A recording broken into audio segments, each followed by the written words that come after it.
T'as pas fait assez de balance de concert, toi. Check. Wembley. Wembley. Il essaie de s'amuser avec les tempos. Qu'est-ce que la punk? Découvrons-le ensemble. Si Johnny Day n'a jamais existé, De toute façon, c'est le direct, ça arrive. Vous ne les connaissez pas encore, mais je vous garantis que bientôt, vous connaîtrez par cœur ce petit groupe de jeunes anglais nommé les Rolling Stones.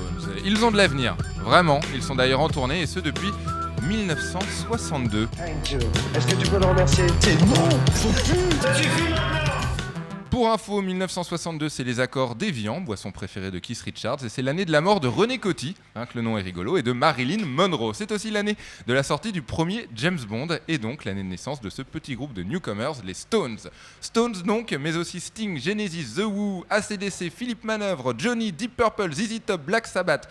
Ils sont encore et toujours là, et parfois on se demande pourquoi. Et en même temps, le plus grand concert que j'ai pu voir dans ma vie, personnellement, était celui de Bruce Springsteen au Stade de France il y a quelques années. Et j'ai vu 2 fois les Stones, et Paul McCartney a encore la forme, c'est peu de le dire. Alors, papy du rock, à quand la retraite? On en parle avec Maxime Delcourt, journaliste, bonjour. Bonjour. Et Guillaume Benfegoul, tourneur, Bonjour. Et Adrien Toffolet, fidèle chroniqueur. Bonjour. C'est No Fun, votre podcast musical disponible gratuitement sur iTunes, et c'est maintenant.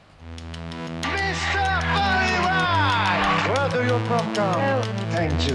Est-ce que tu peux le remercier? Thank you very much. Voilà, très bien. Première question pour commencer. Est-ce que le rock, c'est un truc de jeune? Est-ce que c'est censé être un truc de jeune? Guillaume. C'est censé. Ouais. En tout cas, à la base, c'était ça. Quand on voit My Generation des Who, c'est quelque chose de... Qui espérait mourir avant de devenir vieux. Voilà, exactement. Et ça a un peu évolué, on va dire, au fil des années.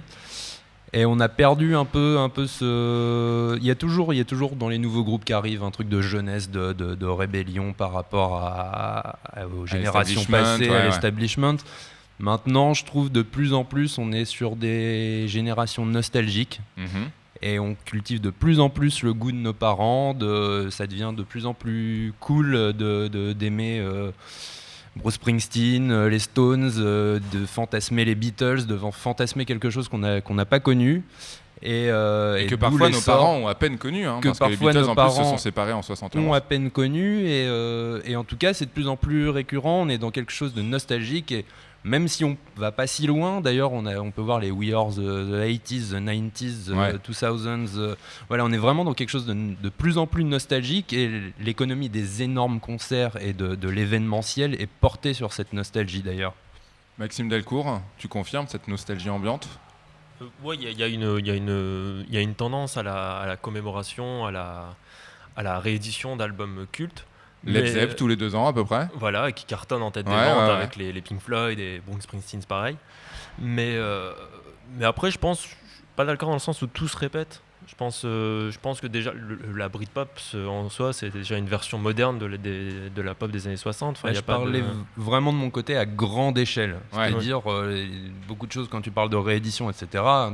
Quand on réédite tous les Zeppelin en vinyle, c'est quand même purement destiné aux jeunes générations, et ça marche. Ah oui, totalement. Par contre, oui, l'économie de concerts, les nouveaux groupes, il y en a de plus en plus. Voilà. Par contre, dans les goûts, on a quand même peu cette chose de rébellion qui avait toujours existé jusqu'au punk, jusque même dans les années 90. Depuis les années 2000, on est quand même dans le rock indé pour le coup, on est dans quelque chose... Ce sera le thème d'un prochain épisode de No Fun. On n'est pas dans une génération de rébellion, purement. Pourquoi continuer à chaque fois, quand on parle par exemple des Rolling Stones, c'est le nom évidemment qui va revenir le plus souvent, à chaque fois on dit ouais mais c'est l'argent. Et c'est vrai qu'ils engrangent des millions avec leur tournée, mais est-ce qu'on ne peut pas imaginer aussi que finalement ils savent faire que ça? Que s'ils arrêtent, ils meurent comme des requins? Maxime Delcourt. Oui, en tout cas, c'est clair que ça fait quoi? Ça fait 30 ans qu'ils disent que c'est leur dernière tournée, les Rolling Stones. Donc il n'y a pas vraiment de...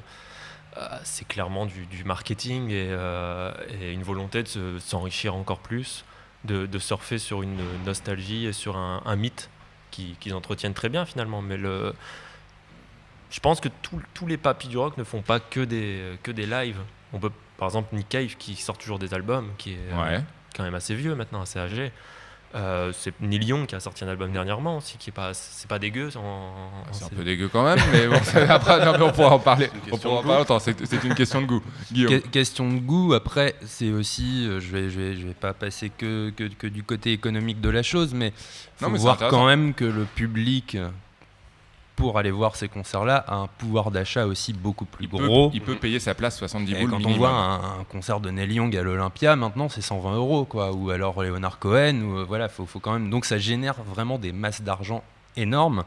Et évidemment, un promoteur, pour relancer une carrière sur un groupe comme ça, on n'imagine même pas le retour d'un téléphone actuellement en France à son échelle, mais ce serait, en tout cas sur de l'économie de festival, une manne énorme. Donc il y a forcément aussi une question économique et une question parce que il y a aussi les parents qui ont amassé de l'argent toute leur vie, qui veulent se faire plaisir, qui sont et qui emmènent les enfants. Et les enfants sont très réceptifs à ça. Et c'est la différence majeure avec il y a 30 ans où on était vraiment dans non, mon père ce qu'il écoute, je vais pas aller dans ce sens-là, c'est pas possible.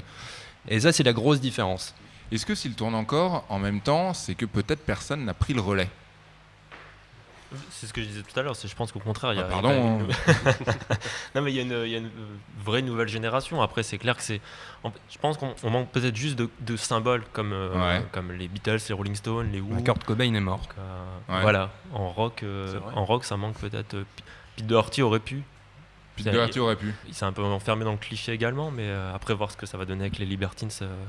Le retour, mais ça excite pas. Après, ça excite pas grand monde. Ça excite le public de base, mais ça n'a pas élargi au sens culte. Ça élarge pas populaire, ça reste indé finalement. Mais vous le savez, chaque semaine dans nos fun, vous pouvez poser vos questions à nos experts. Nous avons une question de Margot. Rappelons-nous qu'il n'y a pas de questions stupides, seulement des gens stupides. Vos questions, vous pouvez les poser sur la page Facebook de l'émission ou sur Twitter @nofunshow. Une question de Margot donc qui nous dit, c'est pas vraiment une question mais cette phrase est intéressante, s'il tourne encore c'est parce qu'il nous rappelle les 60s et les 70s et que c'était mieux à cette époque. Qui veut répondre? Il y a des gens qui adorent les 80s. Ouais. Les 90s. The Cure tourne encore hein. Non, c'est parce qu'il y a vraiment eu des symboles énormes pendant ces 2 décennies-là, comme tu le disais, et qu'on est peut-être en manque de symboles et de personnages et de groupes qui... Après, il y a aussi une donnée médiatique à la chose. Ouais. On est abreuvé de réseaux sociaux, on est dans des flux. À cette époque-là, quand il y avait un groupe qui marchait vraiment, il y avait 5 groupes ou 6 groupes par an qui marchaient. On allait acheter un disque, c'était sacralisé quand même. Ils sortaient parfois 2 albums par an. Là, on est dans un flux de groupes tout le temps. Parmi les milliers de groupes qui sortent chaque année, c'est difficile de ressortir vraiment sur des groupes qui vont devenir cultes. Et donc, on n'est pas dans des générations identiques. Et on a sacralisé, on a porté vraiment sur des phénomènes de ces groupes-là parce que c'est pas que c'était meilleur à ce moment-là, mais c'était parce que on avait peu de choses aussi, quoi. Ouais. On avait peu de choses, donc on s'attachait vraiment à ça et ils ont passé les décennies. Maxime. Oui, et je pense qu'aussi on est clairement dans ce que Simon Reynolds dit dans Retromania. Absolument. Excellent livre d'ailleurs, vraiment, à lire. Et où en gros voilà, il dit que la musique d'hier se porte de mieux en mieux, qu'on est obsédé par cette culture rétro, qu'on est avide de commémoration. On est clairement dans ça. Je pense qu'on fantasme aussi le côté libertaire peut-être des années 60, 70, le côté les punks qui est complètement absent des concerts des Stones aujourd'hui, on est bien d'accord. C'est du clinquant quoi, il y a plus de et je pense qu'on est dans ce fantasme là en fait. Rappelons-nous qu'il n'y a pas de questions stupides, seulement des gens stupides. Est-ce que, alors peut-être que c'est une question de journalisme, mais est-ce que ça peut être un vrai souci pour les découvertes? Est-ce que finalement la présence de ces groupes, le fait qu'il y a un budget souvent conséquent pour aller voir en concert, ça bloque la voie pour des plus petits groupes et donc forcément on met son budget chez les Stones et on ne s'autorise pas à aller voir d'autres concerts? Non, parce que c'est des typologies de public vraiment différentes. Ouais.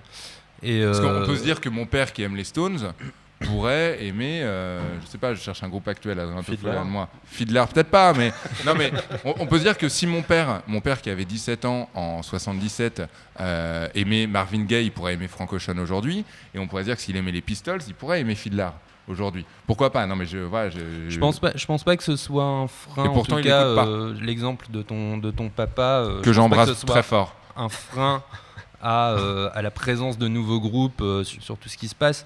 Je pense que c'est plus par contre les jeunes générations qui vont préférer aller vers des valeurs sûres, c'est-à-dire les reformations, de peur de ne pas connaître ça, qui vont peut-être zapper et squeezer un peu ce qui se passe actuellement. Après, c'est ce qu'on voit d'ailleurs sur les programmations de festivals. Actuellement, ils essaient de mixer entre jeunes pousses et vieux papis. Après, les vieux papis, ça ramène beaucoup de monde. Mais je pense pas que ça fasse de l'ombre, réellement. D'accord. Maxime ? Et on voit aussi que des artistes des groupes plutôt comme Front Ferdinand ou Arctic Monkeys ont un public assez varié finalement. On va pas les mettre non plus dans la même catégorie qu'ACDC. Mais pour parler des nouveaux, je veux dire, il y a quand même il y a des personnes qui ont aimé justement les Rolling Stones ou les Beatles qui aiment encore des groupes actuels. Mais il y a un lien qui est en train de se faire en ce moment, je trouve. C'est toujours dans cette nostalgie, mais il y a un lien de la nostalgie qui se fait. C'est que là où certaines générations étaient peut-être fascinées au départ par tout ce qui est Stones, Beatles, etc. Maintenant, on voit aussi arriver les reformations des groupes cultes indés fin 80, début 90s. Là, on voit Ride Partout qui fait un Olympia, voilà. L'année dernière, Pavement quand ils reviennent, My Bloody Valentine. Et sur des choses plus spé, on est aussi dans ce retour quand même à la nostalgie de ce qu'écoutait le grand frère peut-être donc voilà, c'est en train de se lier au fur et à mesure. Est-ce que après eux, d'autres prendront leur place ? Est-ce que une fois que les Who, AC/DC et les Stones, pour ne citer que, arrêteront de tourner, est-ce que ce sera la fin de l'ère des dinosaures ? Ou est-ce que finalement, non, la nostalgie, c'est en permanence et les suivants seront U2, enfin c'est déjà un petit peu le cas. Il y aura les DVD en hologramme. Non mais, pour le coup, pourquoi pas, hein, Guillaume ? Peut-être oui, quoique maintenant on voit de plus en plus un U2, un Madonna, des noms comme ça ne font pas le consensus autant non plus en termes de remplissage par exemple de stades, etc. Ça ne fait pas un consensus public tel que pourrait l'être un McCartney ou voilà, on n'est pas dans le même culte. On est plus dans l'ère, on est passé dans l'ère des pop stars derrière, pas des rock stars. Et ça change parce que la pop culture et la rock culture est vraiment différente. Et est-ce que la différence serait pas aussi que Madonna continue de sortir des albums plutôt régulièrement, que donc finalement elle remet son titre en jeu, alors que McCartney et les Stones, en matière de sortie d'albums, ont un peu arrêté. On ressort autant d'albums que Madonna. Ah, c'est vrai ? Ah oui. Et ils collaborent même avec Kanye West et Rihanna. Donc vachement bien, j'aime beaucoup ce single d'ailleurs. Ouais. Mais en l'occurrence, les Stones ont arrêté de sortir leur dernier album, date du début des années 2000. Oui. Mais Keith Richards est en train de préparer un album justement. On a tellement hâte. Adrien Toffolet est à ma gauche, c'est l'heure de la chronique d'Adrien. Mademoiselle, madame, Tina Turner, qui chante quoi ? Vous allez l'entendre tout de suite. Adrien Toffolet qui chaque semaine dans nos fans imagine l'avenir. Alors c'est quoi le futur des papis du rock ? Eh bien il y a deux possibilités. La première c'est mourir comme tout le monde, mais le plus tard possible. Alors comment faire ? Grâce au progrès de la science. Depuis les années 70, la légende voudrait que Keith Richards ait subi plusieurs transfusions de sang en Suisse afin dans un premier temps de soigner son addiction à l'héroïne et à la bibine et avant chaque tournée aussi afin d'être en pleine forme, un peu comme les coureurs du Tour de France qui vont se faire une santé à la montagne avant la course. Donc la légende pourrait devenir réalité. Il y a même un business de clinique spécialisé qui pourrait se développer. La clientèle serait assez énorme. Et donc la seconde solution, mais oui, volontiers. Merci. La seconde solution pour nos papis du rock, c'est de défier la mort. Alors pour l'instant, à ce petit jeu, il y a une très très grande majorité de perdants dans le camp des rockstars. À ce jour, il n'y a qu'Elvis qui s'en sortent vraiment, et encore, on peut pas dire que ce soit une victoire, puisque déjà techniquement, il n'est pas mort. D'ailleurs, je vous invite à vous rendre pour plus d'informations sur le site therealtruth.com, toutes les informations sur son enlèvement par des aliens. Et techniquement, donc, il n'est pas mort, mais surtout des petits salopios s'amusent à faire chanter son hologramme avec Céline Dion dans American Idol, ce que certains considèrent comme une petite mort. Défier la mort donc, de quelle façon ? Grâce au clonage par exemple. Vous pouvez trouver ça absurde, mais pour rappel, les progrès avancent très vite. Et pour rappel également, en 2013, un dentiste canadien a acheté une dent de John Lennon aux enchères afin d'en extraire l'ADN et de cloner le défunt Beatles. Enfin, dernière technique qui ne s'applique qu'aux groupes et pas aux artistes solos. Dernière technique pour être éternel, faire de son groupe une marque. Le meilleur exemple, c'est le groupe de hard rock Kiss. Les membres fondateurs ont déjà organisé leur succession et comptent bien s'assurer que leur groupe, ou plutôt leur entreprise, leur empire perdure, même après leur départ. Donc désolé pour ceux qui détestent Kiss, ils existeront toujours. Alors pour vous, est-ce que ce futur, il est triste ou il est plutôt intéressant ? Un futur où Kiss est toujours là. Non, mais un futur où finalement le groupe devient une marque, et en l'occurrence Kiss, il pourrait faire monter sur scène d'autres personnes peinturlurées et le show pourrait être le même. C'est ce qu'ils ont prévu. C'est en tout cas ce qu'ils ont prévu. Hein. Oui, mais j'ai vu aussi qu'ils commençaient à réfléchir à créer des tournées hologrammes. Enfin, les concerts hologrammes existent déjà, mais à créer carrément des tournées. On pourrait voir un concert entier de Tupac ou de Elvis. Ce que fait déjà Daft Punk depuis quelques années, en fait. Merci Guillaume. D'ailleurs, pour revenir, tu parlais tout à l'heure, tu disais quel groupe réellement d'aujourd'hui peut devenir culte. Je pense que Daft Punk sont les seuls. Et ce qui est marrant, pourrait tourner éternellement. Ce qui est marrant, c'est que ça coïncide en plus avec le dernier album qui est passéiste à souhait, avec les légendes de la musique, voilà, et sur des bases musicales qu'on a déjà connues. Mais je pense qu'actuellement, c'est le seul groupe qui pourrait devenir culte au point de nos chers groupes des 60s et 70s. Le succès, elle l'attendait lorsqu'elle jouait du piano dans sa maison familiale d'Édimbourg en Italie, en Espagne. C'est où Édimbourg ?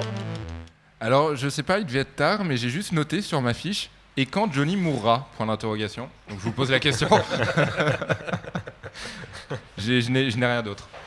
Il restera Céline Dion. Ouais, non, c'est pas faux. Non, mais est-ce que, pour le coup, on se souvient quand Michael Jackson est mort, ça a été évidemment un séisme, ça a été pendant à peu près 6 mois des émissions spéciales, tout le temps, tous ses clips et tout. Johnny, on peut parier sur les funérailles nationales. Est-ce que finalement, ce serait pas mieux qu'il reste vivant éternellement pour qu'on n'ait pas ça ? Ouais, je pense que c'est pas mal parce qu'on sera les seuls en France à partager cette douleur. Un petit coup de cœur juste avant de se quitter, Maxime Delcourt. Moi j'aime bien le dernier Fight White Family. Ouais.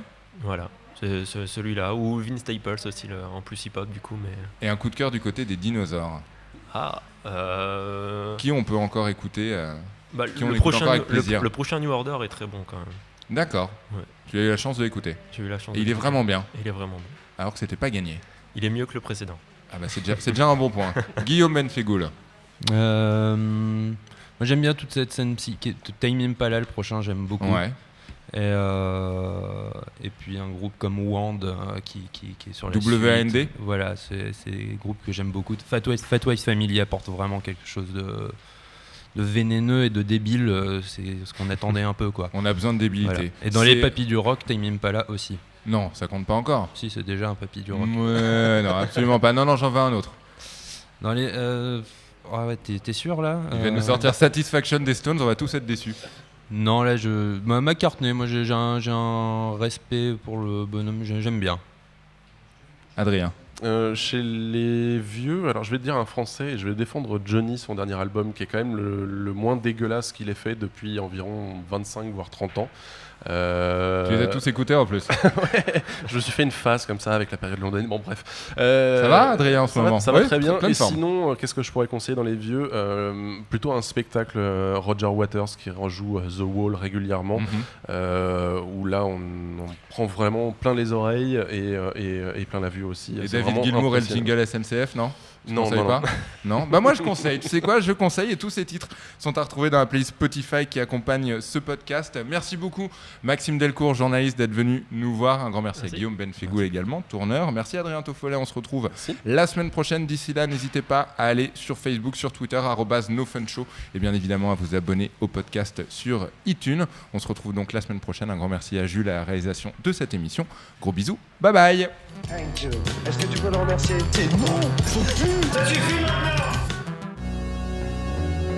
Salut, c'est Thomas Rozek. Retrouvez-moi avec toute l'équipe de Nos Ciné tous les lundis pour une dose hebdo de cinéma. Celui qu'on aime, celui qu'on déteste. C'est en public, c'est tous les lundis et c'est Nos Ciné. Monde de merde. Pourquoi il a dit ça ? C'est ce que je veux savoir.